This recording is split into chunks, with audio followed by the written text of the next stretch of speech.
नमस्कार, दिन भर की बड़ी खबरों में आपका स्वागत है। मैं हूं परवीन। आज इस बुलेटिन में बात होगी 2024 को लेकर कांग्रेस की तैयारियों से परेशान बीजेपी की, ईवीएम को लेकर कांग्रेस नेता के बड़े खुलासे की, यूसीसी पर बीजेपी के टूटते सपने की, बृजभूषण को लगे जोरदार झटके की, साथ ही जानेंगे क्यों मध्य प्रदेश में मुश्किल में फंस गए हैं सीएम मोहन यादव, और बुलेटिन के आखिर में बात खड़गे के खत से दबाव में आए जगदीप धनखड़ की। इसके अलावा और भी कई बड़ी खबरों से आपको करवाएंगे रूबरू, लेकिन तमाम बड़ी खबरों से पहले एक नजर सुर्खियों पर। एमपी में मंत्रिमंडल का विस्तार कल, मंत्रिमंडल के फार्मूले पर बनी सहमति, नए चेहरों को मिल सकता है मौका। मध्य प्रदेश में कांग्रेस प्रदेश अध्यक्ष जीतू पटवारी ने विभागों से मांगी अपने काम की रिपोर्ट, लगातार 4 दिन तक करेंगे संगठन की समीक्षा। कांग्रेस ने सोशल मीडिया पर 146 सांसदों के निलंबन पर मोदी सरकार पर बोला जोरदार हमला, कहा संसद में सवाल पूछना गुनाह है। कांग्रेस अध्यक्ष मल्लिकार्जुन खड़गे ने सोशल मीडिया पर मोदी सरकार को घेरा, कहा युवा पूछ रहा है 2 करोड़ नौकरियां कहां गईं। ये तो थी सुर्खियां, और अब बात आज की सबसे बड़ी खबर की। कांग्रेस अध्यक्ष मल्लिकार्जुन खड़गे और राहुल गांधी ने अपनी टीम में बड़ा बदलाव किया है। इस बदलाव के तहत 12 महासचिवों और 12 प्रदेश प्रभारियों की नियुक्ति हुई है। सबसे बड़ा अपडेट प्रियंका गांधी और सचिन पायलट को लेकर है। इन दोनों युवा नेताओं को लेकर कांग्रेस ने खास रणनीति तैयार की है। कांग्रेस के एक्शन प्लान से बीजेपी की टेंशन बढ़ गई है। क्या है पूरी खबर, देखते हैं ये रिपोर्ट। अगले साल होने वाले लोकसभा चुनाव से पहले कांग्रेस ने बड़ा फेरबदल किया है। पार्टी ने प्रियंका गांधी को यूपी कांग्रेस के एआईसीसी प्रभारी पद से मुक्त कर दिया है। इसके अलावा सचिन पायलट को छत्तीसगढ़ कांग्रेस का प्रभारी नियुक्त किया है। कांग्रेस ने सचिन पायलट पर भरोसा जताकर पार्टी में उनके कद को बढ़ा दिया है। वहीं एमपी की कमान भी युवा नेता जीतू पटवारी को देकर कांग्रेस ने अपने संगठन को और मजबूत किया है। इधर रमेश चेन्नीथला को महाराष्ट्र का एआईसीसी प्रभारी बनाया गया है। अविनाश पांडे को यूपी कांग्रेस महासचिव का पद दिया गया है। प्रियंका गांधी बिना किसी विभाग के महासचिव बनी रहेंगे। कांग्रेस अध्यक्ष मल्लिकार्जुन खड़गे ने शनिवार को अपनी टीम में यह बड़ा बदलाव किया। ऐसा करते हुए उन्होंने 12 महासचिवों और 12 प्रदेश प्रभारियों को नियुक्त किया है। कांग्रेस का यह बदलाव ऐसे वक्त में किया गया जब आगामी लोकसभा चुनाव 2024 को लेकर छोटे बड़े सभी राजनीतिक दल चुनावी तैयारियों में जुटे हैं। साथ ही विपक्षी गठबंधन इंडिया के घटक दलों में सीट शेयरिंग की कवायद तेज हो गई है। विधानसभा चुनावों में आए नतीजों से सबक लेते हुए कांग्रेस ने युवाओं और नए चेहरों को तरजीह दी है। हाल ही में संपन्न हुए राजस्थान विधानसभा चुनावों में उसे अशोक गहलोत और सचिन पायलट के बीच रार का खामियाजा भुगतना पड़ा। लोकसभा चुनाव से पहले पार्टी किसी भी तरह की अंदरूनी खटपट को खत्म कर लेना चाहती है। सचिन पायलट को छत्तीसगढ़ कांग्रेस का प्रभारी नियुक्त किया जाना इसी के साथ जोड़कर देखा जा रहा है। राजस्थान के पूर्व उप मुख्यमंत्री सचिन पायलट को महासचिव नियुक्त करने के साथ ही छत्तीसगढ़ का प्रभारी बनाया गया है। महासचिव कुमारी शैलजा को छत्तीसगढ़ से हटाकर उत्तराखंड के प्रभारी की जिम्मेदारी सौंपी गई है। सुखजिंदर सिंह रंधावा राजस्थान के प्रभारी बने रहेंगे।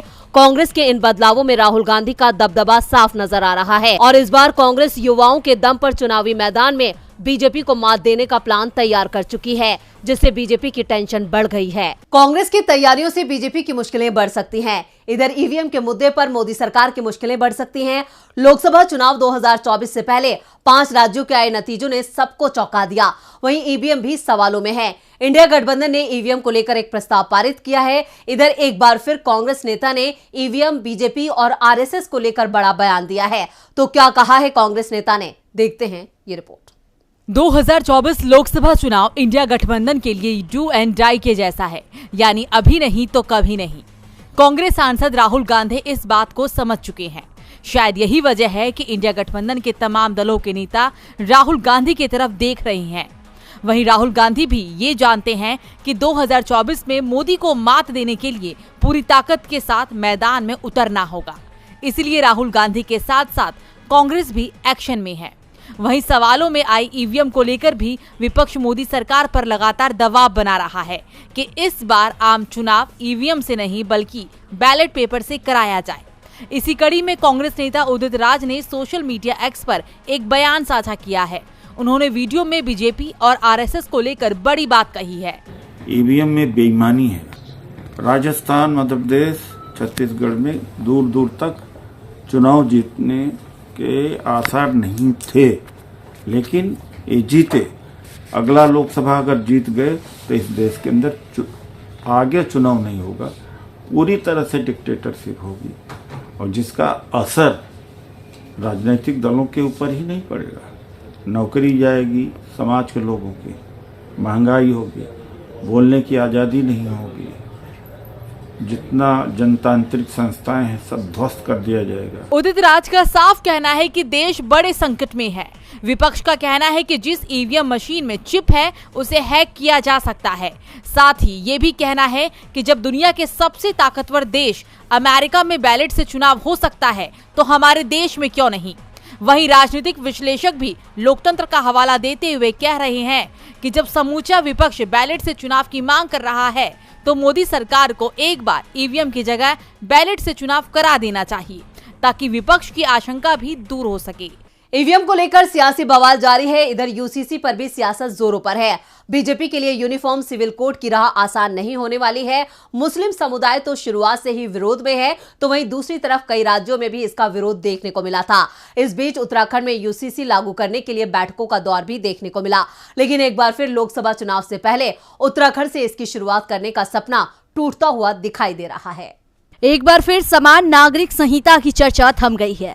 पिछले महीने खबर आई थी कि उत्तराखंड सरकार की बनाई गई जस्टिस रंजना प्रकाश देसाई की कमेटी की रिपोर्ट दिसंबर लास्ट में या जनवरी के पहले हफ्ते में आ जाएगी और उसके बाद राज्य सरकार विधानसभा का एक विशेष सत्र बुलाकर उसमें इस रिपोर्ट को बिल के तौर पर पेश करेगी।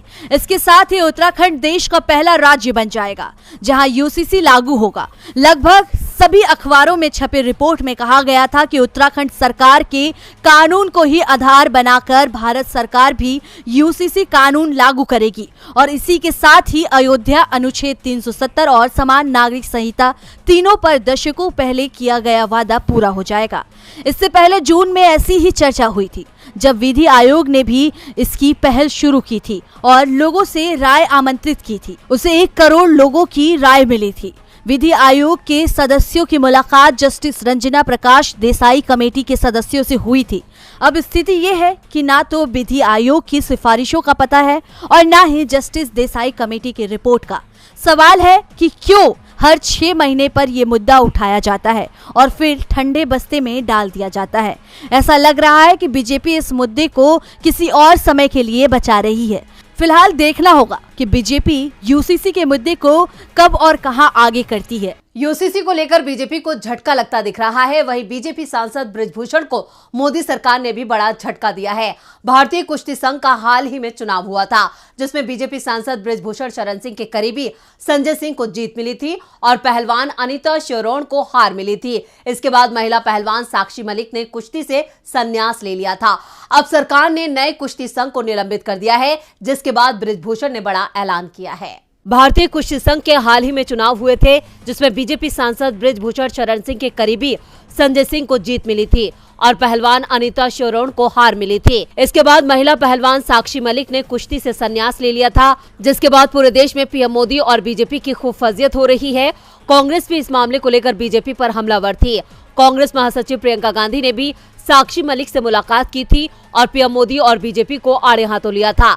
इतना ही नहीं, अगले ही दिन स्टार रेसलर और लंबे वक्त तक बृजभूषण शरण सिंह के खिलाफ धरना देने वाले मुख्य रूप से शामिल रहे बजरंग पूनिया ने पीएम मोदी के आवास के सामने फुटपाथ पर अपना पद्मश्री अवार्ड रख दिया था। इधर देश की जाट राजनीति भी मोदी के खिलाफ हो गई थी, जिसके बाद मोदी सरकार को पहलवान बेटियों के आगे झुकना पड़ा है। सरकार ने नए कुश्ती संघ को निलंबित कर दिया। WFI पर खेल मंत्रालय ने बड़ा एक्शन लिया है।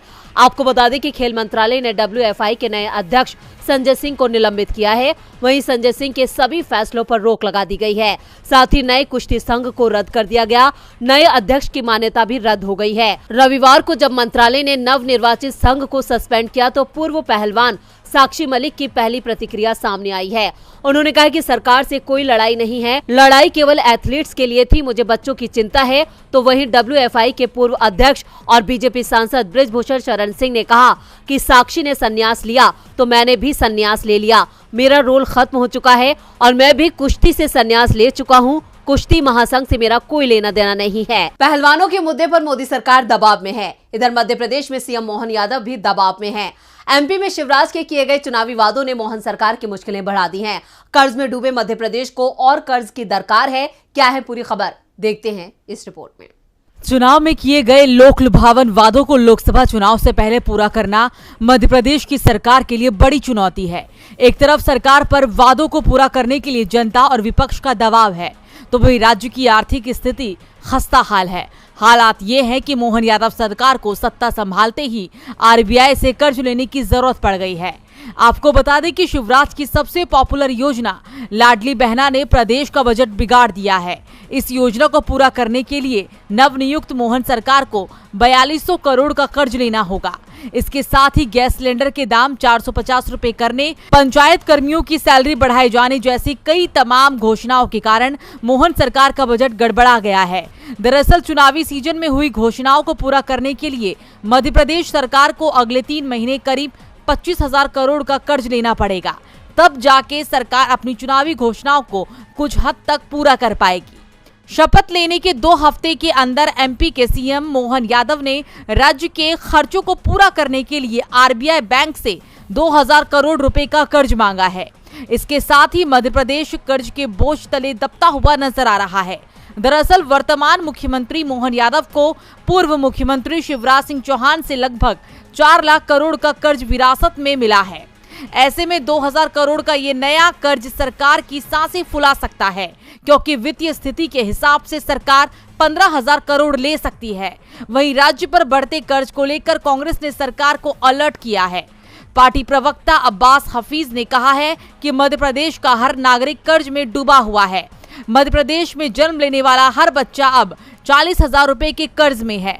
उन्होंने आरोप लगाया है कि बीजेपी लगातार मध्य प्रदेश को दिवालियापन की ओर धकेल रही है, जिससे बीजेपी राज्य में लोगों को मूर्ख बना रही है। बता दें कि अब नई सरकार आने के बाद राज्य सरकार का खजाना खाली है। उसके पास चुनावी वादों की एक लंबी फहरिस्त भी है। ऐसे में बीजेपी को डर सता रहा है कि अगर इसे पूरा नहीं किया गया तो लोकसभा चुनाव पर इसका बुरा असर पड़ेगा, और अगर पूरा करती है तो राज्य और भी बड़े कर्ज के बोझ तले दब जाएगा। मध्य प्रदेश में बीजेपी के लिए लोकसभा चुनाव की राह आसान नहीं होने वाली है। इधर महाराष्ट्र में भी शिंदे सरकार की मुश्किलें बढ़ गई हैं। राज्य में मराठा आरक्षण का मुद्दा एक बार फिर गरमाने लगा है। आरक्षण के मुद्दे से महाराष्ट्र में शिंदे सरकार बुरी तरह फंस गई है। मनोज जरांगे ने शिंदे सरकार की मुश्किलें बढ़ा दी हैं। दरअसल आंदोलन के नायक मनोज जरांगे पाटिल एक बार फिर आमरण अनशन करने वाले हैं। महाराष्ट्र मराठा आरक्षण के मुद्दे ने एक बार फिर तुल पकड़ लिया है, जिसमें शिंदे सरकार की मुश्किलें बढ़ने लगी है। बता दें, मराठा आरक्षण के नेता मनोज जारंगे पाटिल ने सरकार को लेकर कहा कि अल्टीमेटम का आज आखिरी दिन है। भीड़ में आयोजित सभा में उन्होंने ऐलान किया है कि एक बार फिर वो आमरण अनशन की शुरुआत करने जा रहे हैं। उन्होंने कहा कि मराठा आरक्षण की मांग को लेकर के 20 जनवरी से मुंबई के आजाद मैदान में वो आमरण अनशन करेंगे। तो वहीं आंदोलन को तुल पकड़ता देख सीएम एकनाथ शिंदे ने कहा कि आरक्षण को लेकर मराठा समुदाय को जल्द न्याय मिलेगा। सरकार मराठा समुदाय के पक्ष में मजबूती से खड़ी है। उन्होंने कहा कि मराठा आरक्षण के लिए मनोज जरांगे पाटिल को अब आंदोलन करने की नौबत नहीं आएगी, क्योंकि मराठा आरक्षण पर सुप्रीम कोर्ट ने हमारी क्यूरेटिव पिटीशन एक्सेप्ट कर ली है। 24 जनवरी को इस मुद्दे पर सुनवाई होगी। शिंदे ने कहा कि इसके लिए मैं सुप्रीम कोर्ट को धन्यवाद देना चाहता हूं, क्योंकि उन्होंने महाराष्ट्र के लोगों की भावनाओं को ध्यान में रखते हुए इस याचिका को स्वीकार कर लिया है। बता दें कि महाराष्ट्र सरकार ने मराठा आरक्षण को रद्द करने के लिए क्यूरेटिव पिटीशन दायर किया है। सुप्रीम कोर्ट इस क्यूरेटिव पिटीशन पर 24 जनवरी को विचार करेगा। वही आपको जानकारी के लिए बता दें कि सुप्रीम कोर्ट ने 5 मई 2021 को आरक्षण रद्द करने के अपने फैसले को बरकरार रखा था। मराठा आरक्षण के मुद्दे पर महाराष्ट्र में जमकर आंदोलन हुआ। कईयों की जाने गई सामाजिक कार्यकर्ता मनोज जरांगे पाटिल ने मराठा समुदाय के लिए आरक्षण की मांग को लेकर इस साल 2 बार आमरण अनशन किया था। और बुलेटिन के आखिर में बात खड़गे के खत पर धनखड़ के जवाब की।